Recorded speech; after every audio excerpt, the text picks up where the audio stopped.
Mhm. Hello, everybody. Welcome to the show.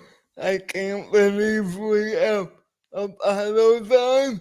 You know him from South Pacific and many operas.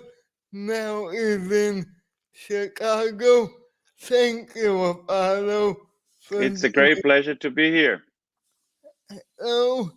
Tell us a little about your childhood in Brazil.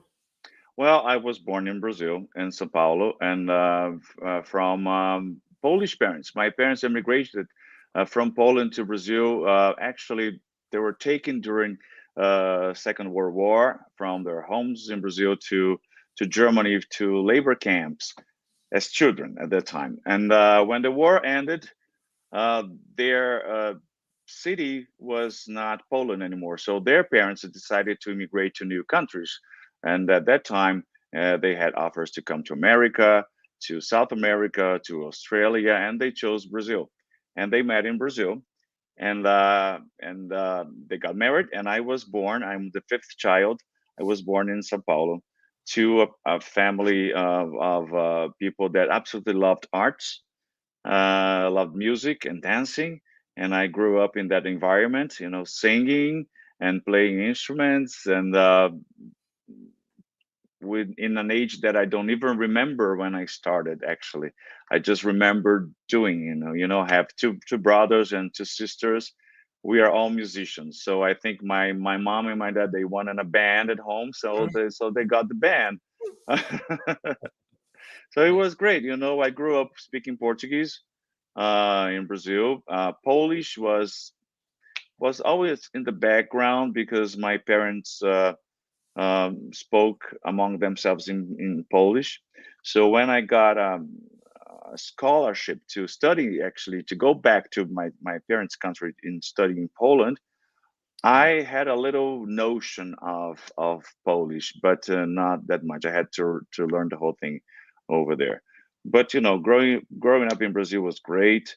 Brazil is just like America, and it's filled with different cultures, with immigrants and people giving so much identity to a new country that becomes a country of everybody. So you're just accepted for who you are, you're accepted for what your dreams are, and just like in America. So it felt very incredible to be able to grow up in a country that has so many cultures in it and absorb it as a child. Right. Um, 100%. how did you become an opera singer? When I got this scholarship and I moved to Poland, I wanted to become a dancer, and then I was practicing a lot, and one day I had an injury to my knee, and the doctor said that I should stop for a while. And meanwhile, at the university, they were opening spots for students to become members of the choir of the university. And since I couldn't dance for a few weeks, I went to that audition, and I sang for the director. And he said, you have a very good vocal material, and do you know about it? And I say, no, I didn't know about it, but I'll take it. And since that day, I never stopped singing. So I started to take lessons. Um, I started to work in a state song company. That was my first job 30 years ago, and then I had this great teacher that said you should um direct your vocal studies to opera.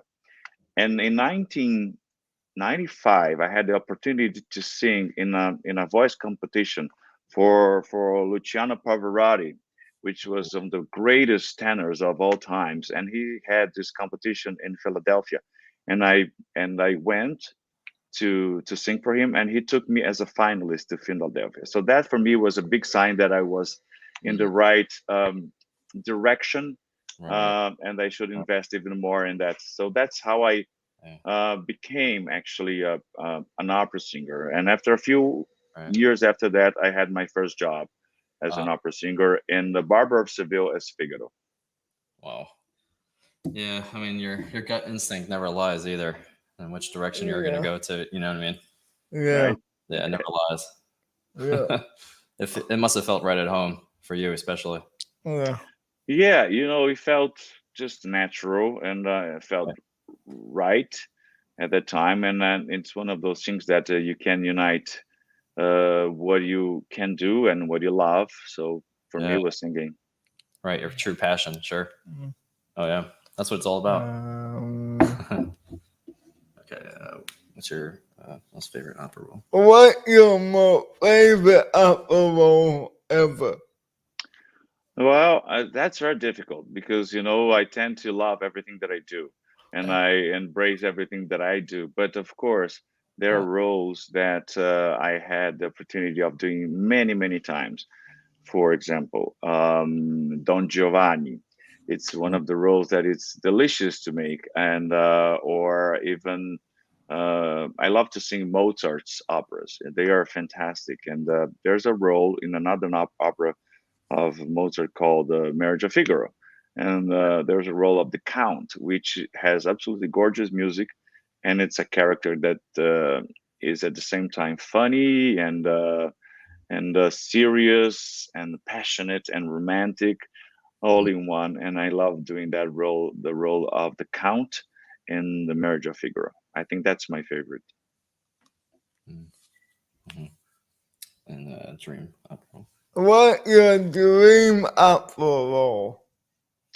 Again, I think I've done so much, Jesse, because I've been a long time doing opera, and I think I had most of the operatic roles that I always dreamed about doing. I have done it, but of course, there's always a possibility of doing something new, in the future. But I cannot think right now what is something that I want to do that because I was very blessed and honored to do a lot of operatic repertoire in my life. All right. Sure. Um, And dream opera role. what your dream Broadway role?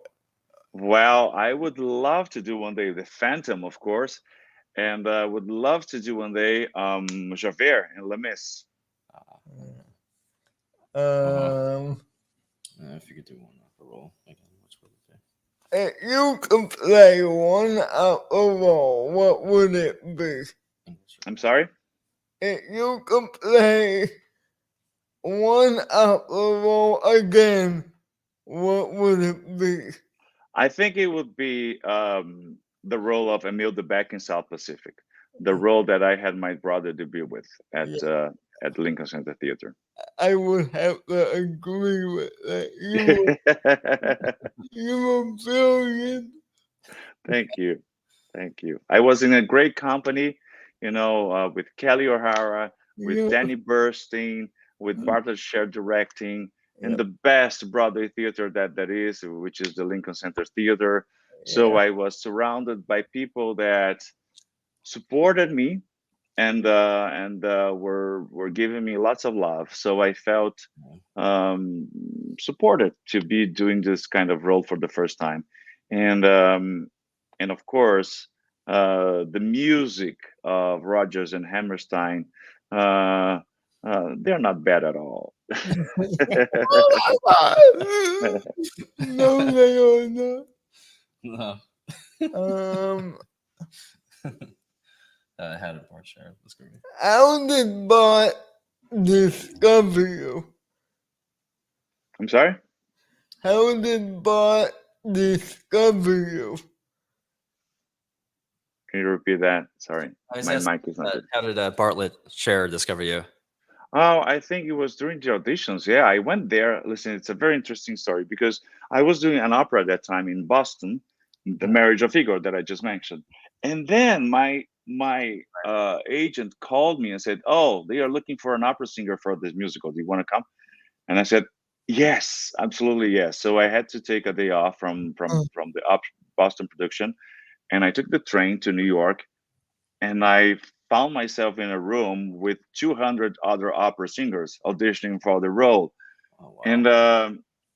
you know, but I didn't feel nervous at all, because I thought, or this is going to be for me or not.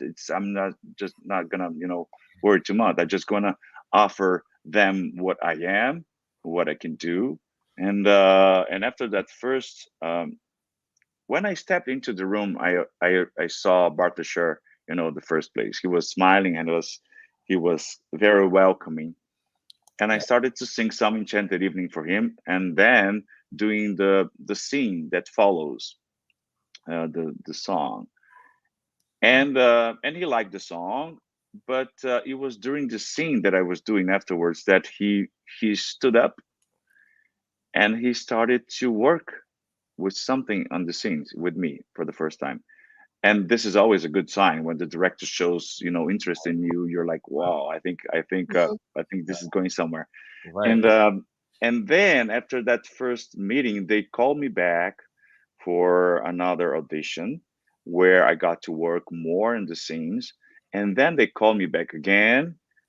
And then they said, "Okay, I think we want you. Now we're going to start auditioning your leading ladies." So I auditioned with the best leading ladies that were on Broadway, and of course there was Kelly O'Hara among them, and they saw the chemistry. I think we had a good time together from first moment on, and they realized that this couple as a couple would work well. So and that's how I got to meet Bartlett, and of course during the rehearsals, and then when we went to London with the production, Bartlett was there too. So he's a brilliant director, and thanks to him and to everything that I told you, the colleagues and the love, the production was successful.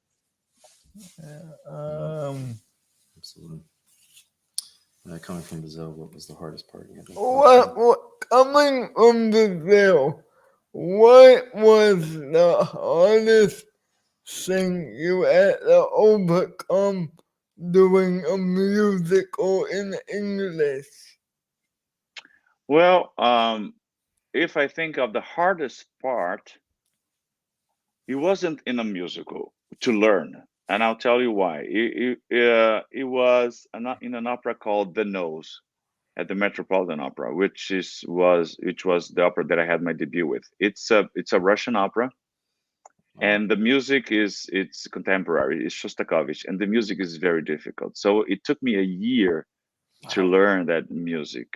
Learning, I mean, every single day, and then I had 8 shows a week. I was doing South Pacific, but in every free Wow. moment that I had, I sat down and I started to learn this very difficult music, and it took me years. So that was, if I think of the hardest thing, that was the hardest thing to learn. Um, and I think at the same time, every musical, every role that you take, it's hard because Oh, one thing is to memorize, the other thing is to do it. So you have to discover so many things, so many layers in the characters, sure. and it's a work that never stops. Even now with Chicago, I've done 4 weeks of Billy Flynn in January of 2020, and then when we came back 3 weeks ago, more than three, we opened 3 weeks ago, but when we came 2 weeks ago, when we came back for rehearsals, the whole process of relearning and finding new things Mm. is a never ending process. So um, in a musical, that's the difficulties, I believe, that you never reach a point when you say, okay, this I know, and let's just close the book and just do it. No, you have to find new things in order to keep the play alive, the role alive, and it's a search of details, a search of adding new layers and new understanding every day. Yeah, absolutely. How did South Pacific change from the U.S. production? How The did West End. that Pacific change from Lincoln Center to London? Well, it changed completely my life. South Pacific, absolutely, some one of those things that happen in your life that you never even dreamed about. And the whole perspective of being in a show, uh, in opera, we don't go through the awards, and this Yeah. is doesn't have. But there, it was the first time that I was in a show that I started to listen people talking, oh, the award season's coming, the award seasons, and I didn't know what that was all about. And then of course, I started to learn that these awards are absolutely so important for the show in order for the show to continue to run. And so all of a sudden I started to feel this responsibility, Ooh. so this show needs to be great. I need to be great because it's the leading man, and in a revival that hasn't been done for since the original. Mhm. So and all these awards started to come, the outer critics, and then the drama decks, and then the Tonys, and I was absolutely not thinking of them, and I could not think of them. Otherwise, I would go crazy because the pressure is so big. Yeah. I just wanted to do a good job. I had to every day, every night, come to my bed, to my pillow, and think. I just wish that tomorrow I am in good health to do what I am supposed to do. So I didn't think about them at all, the awards. But of course, they changed. They changed your life. They changed my life. Right. Especially receiving a Tony from the hands of Liza Minnelli. It's something that you would never forget. Yeah. No. Yeah. Did the production change from London? Did you change anything in London? Yeah, going from like the U.S. production to the West End production. Yeah, I think maybe yes. You know why it changed, because the leading lady wasn't the same, and some of the actors were not the same. Every time you have a different cast, we Right. change things because the way some actors says a thing or understands the scene is just like slightly different. Of course, we try to be to speak as the character. Try to speak of what is needed for that character. But Yeah. we all bring with ourselves different uh, history, and so in that sense, yes, it changed. Every time there's someone new, the play changes a little bit. It's very interesting to see. It's different from when you watch a movie, the whole movie is recorded and it's going to be the same every Mhm. time you watch it. In live theater, every night is different. If you're going to see Chicago tomorrow, you're going to see a show. If you're going to see Chicago, uh, Yeah. even in the during the matinee and the evening show, it changes. It That's changes, and right. that's the fantastic thing, because Yeah. you gotta be aware of what people are doing around you, because it can change, and then you have to relate to that change. So it's fascinating and exciting at the same time. It's a little scary. Yeah. Yeah. The unknown, right? There's always a little unknown factor going into that for sure. Yeah. Oh yeah, absolutely. Um, Yep. If you and Kelly could do if an you if you and Kelly will have a could do an opera together, what opera would it be? Oh my God, I would do anything with her. Oh, yeah, I mean, come on. Anything I with was Kelly. thinking, It can be a concert, we can do a play, we can do a musical, we can do an opera, because Kelly sings opera too. So Sings very well. there's so many great possibilities. I just wish we had the time and the chance to do something, even to sing, just to do it together yeah, in a next concert. That yeah, would be I'll be very happy for that too. yeah. No. How do you make Billy find your own? How do you make Billy your own? Because so many people played Billy Flynn before you. How do you make Billy Flynn your own? That's a very difficult question to answer and a very important one. I think in all the roles that I try to understand and play, I try to find a humanity in every and each character and relate that humanity to my own humanity. I think that's Mm. for me, that's the key of finding um, the good path in development of a role. In case of Billy, the first thing I got to understand was about his passion, and which wasn't very difficult to discover because his first song, um, he exposes himself. All I care about is love, and Yeah. he does Mm. care about his work, and he is passionate about what he does. He is the director of the show he puts in the court. He is the Mm. main actor. He uses everyone around for his numbers, and he loves that, and that is really really really genuine. Of course, we all know he charges $5,000 for his act, but Yeah. he loves what he does, and that's why he's exposed right in the beginning when Amos doesn't have the money for it. He takes the case because he knows that this case is going to be brilliant, and he doesn't want to lose the opportunity, so he finds other ways to make those $5,000 by selling Roxy's shoes and dresses and everything he can to make the money that he needs to put this show together. So, but I think going back to the original question, um, I think I can relate my passion of being on stage to the passion of Billy's uh, being on stage too. He's a performer as well in court. So I think we are both passionate about what we do. Good answer. Um, That's it. uh, so I just want to thank you for doing this. I am, It's my pleasure. I am such a big fan. I've been waiting 11 years. To, Oh my God! A So long I'm time. so glad that we did this now. yeah, Yeah, because I've as well. been, Yeah, ever since I saw you in Outfit at Vic, yeah. I've been wanting to interview you, and our schedules Just never aligned. never aligned. Yeah. Well, I am glad we are meeting here today through Zoom, thanks to technology.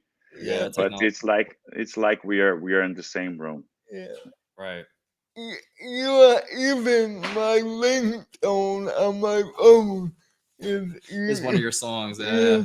Yeah, yeah. So I wish you, Jesse, some enchanted evening.